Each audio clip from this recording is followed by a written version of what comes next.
এই এপিসোডে আমি দেখাবো কিভাবে কুইক টাইটেলারে গ্রাফিক্স অবজেক্ট যোগ করা যায়। এখানে আমি টেক্সট দেখিয়েছি এবং ইমেজ দেখিয়েছি। এগুলোর টেমপ্লেট রয়েছে নিচে, এখান থেকে চয়েস করে নিতে হয়। আর অবজেক্টের মাধ্যমে কোনো অবজেক্ট তৈরি করতে হয়। এখানে রয়েছে রেক্ট্যাঙ্গেল, ইলিপস, ট্রায়াঙ্গেল, লাইন। এগুলোর মাধ্যমে বিভিন্ন অবজেক্ট এখানে তৈরি করতে হয়। প্রথমে এখান থেকে রেক্ট্যাঙ্গেল নির্বাচন করি। দেখতে পাচ্ছি এখানে রেক্ট্যাঙ্গেলের জন্য বিভিন্ন টেমপ্লেট রয়েছে, তবে প্রথমে রেক্ট্যাঙ্গেল তৈরি করতে হবে। এখানে রেক্ট্যাঙ্গেল ড্র করি।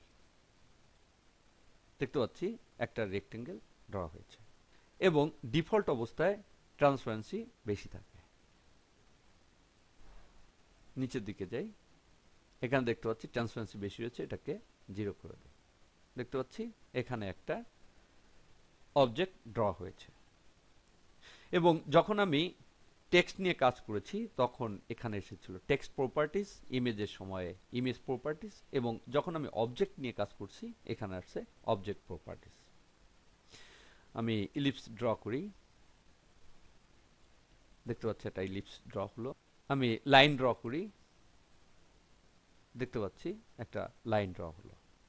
এখানে প্রত্যেকটার পাশে দেখতে পাচ্ছি একটা অ্যারো রয়েছে। অ্যারোতে ক্লিক করলে এখানে আরো টুল বের হবে। যেমন এখানে একটা টুল রয়েছে রাউন্ডেড কর্নার রেক্ট্যাঙ্গেল। দেখতে পাচ্ছি এখানে একটা রেক্ট্যাঙ্গেল তৈরি হলো, তবে এর চারপাশে রাউন্ডেড রয়েছে। আমি অন্য জায়গায় ক্লিক করি, দেখতে পাচ্ছি চারপাশে রাউন্ডেড রয়েছে।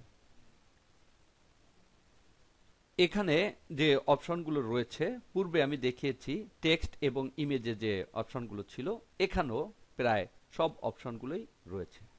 দেখতে পাচ্ছি transform, style, fill colour, border, shadow, ambush, blur, সব অপশনগুলোই রয়েছে। শুধু এখানে একটা বাড়তি অপশন রয়েছে, স্টাইল অপশন।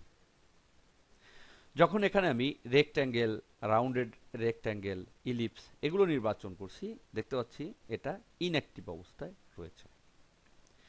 এটা শুধু অ্যাক্টিভ হবে লাইনের ক্ষেত্রে।